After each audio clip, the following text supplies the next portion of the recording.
Kamis 6 Maret 2014, saat dunia sedang menyambut cerahnya hari yang baru, dunia komedi Indonesia tiba-tiba diselimuti kabut duka. Salah satu pelawak terbaik, Johri Masjan atau yang dikenal dengan nama Jojon, menutup usia di umur 66 tahun. Penampilannya khas dengan kumis ala Adolf Hitler atau Charlie Chaplin, ditambah celana berpinggang tinggi dan berpotongan bagian kaki yang mengatung serta bersuspender. Jojon hadir di dunia lawak Indonesia bersama UU, Esther, Chaplin, dan Cahyono dalam grup lawak Jayakarta.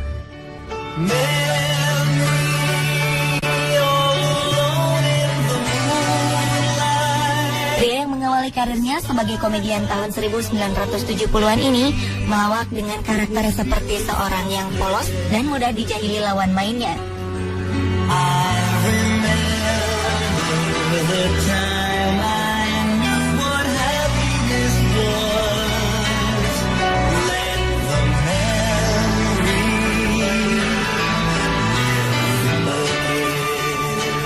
Ternyata hal itu justru sempat membawa bencana bagi anak-anaknya.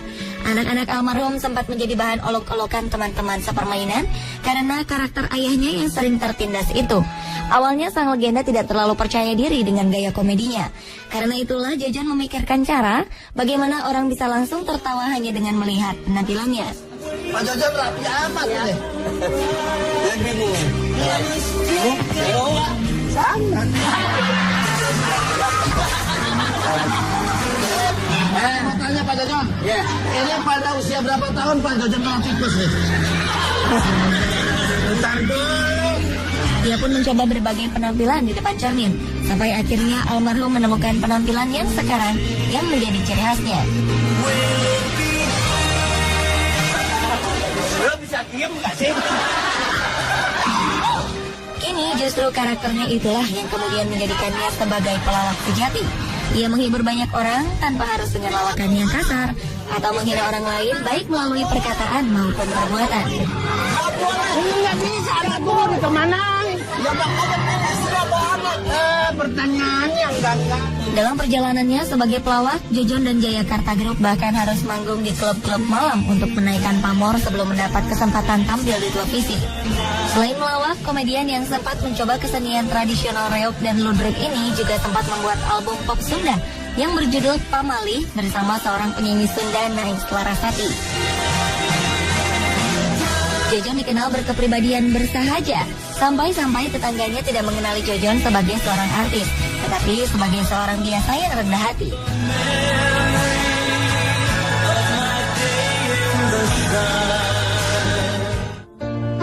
Sebagai seorang suami, Jojon dikenal sebagai pasangan yang dekat dengan sang istri.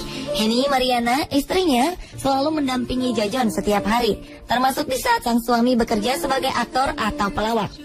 Tetapi menurut sang istri, 2 minggu terakhir di masa hidupnya, pria yang meninggal karena penyakit jantung ini selalu ingin pergi sendirian kemana-mana. Sehari sebelum Jojon meninggal, tepat di hari Rabu, ia mengatakan kepada sang istri bahwa besok Kamis ia akan pulang. Dan ternyata sang legenda benar-benar pulang ke hadapan Yang Maha Kuasa di hari tersebut. Selamat jalan Jojon, semoga amal ibadahmu diterima Tuhan Yang Maha Kuasa. Terima kasih telah menghibur dan menghadirkan tawa selama sekitar 40 tahun dengan karyamu, serta menjadi contoh banyak orang.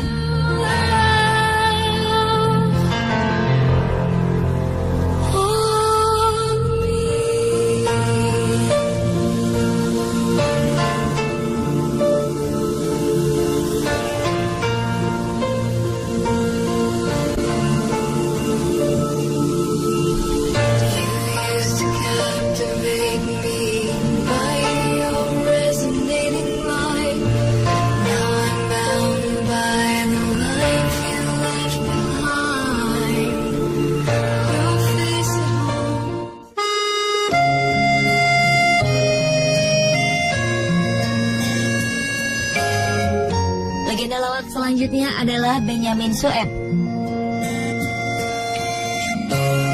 Siapa yang tidak kenal dengan seniman Betawi ini? Lahir dari keluarga yang kental dengan tradisi Betawi, membuat anak bungsu dari 8 bersaudara ini berani tampil memimpin kakak-kakaknya bermain orkes kaleng di kampungnya. Walaupun tidak mengharapkan imbalan, Ben selalu senang tampil keliling kampung. Sepanjang hidupnya, Ben menelurkan 75 album musik dan 53 judul film.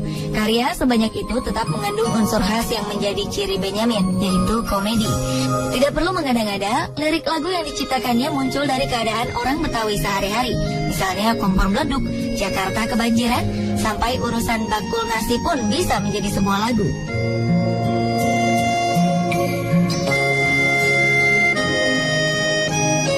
Tidak banyak yang mengetahui bahwa selama hidupnya, ayah dari 9 anak ini ternyata sangat memperjuangkan pendidikan anak-anaknya. Layaknya tokoh yang pernah ia perankan di sebuah film terkenal. Di tahun 80-an, Bang Ben, demikian ia kerap dipanggil, bisa menyekolahkan anak ke luar negeri.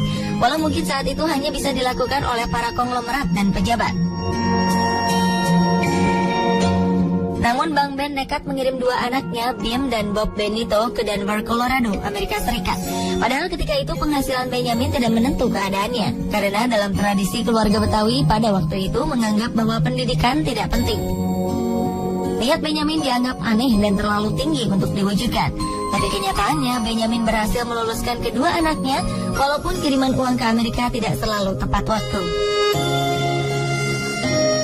Beberapa tahun setelah anaknya Bim lulus dari luar negeri, Bang Ben mendapat tawaran dari Rano Karno untuk menjadi ayah dari tokoh Doel yang berambisi menyekolahkan anaknya menjadi tukang insinyur.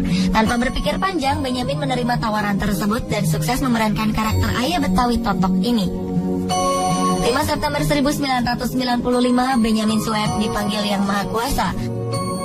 Setelah beberapa hari koma secara tiba-tiba sehabis bermain futsal.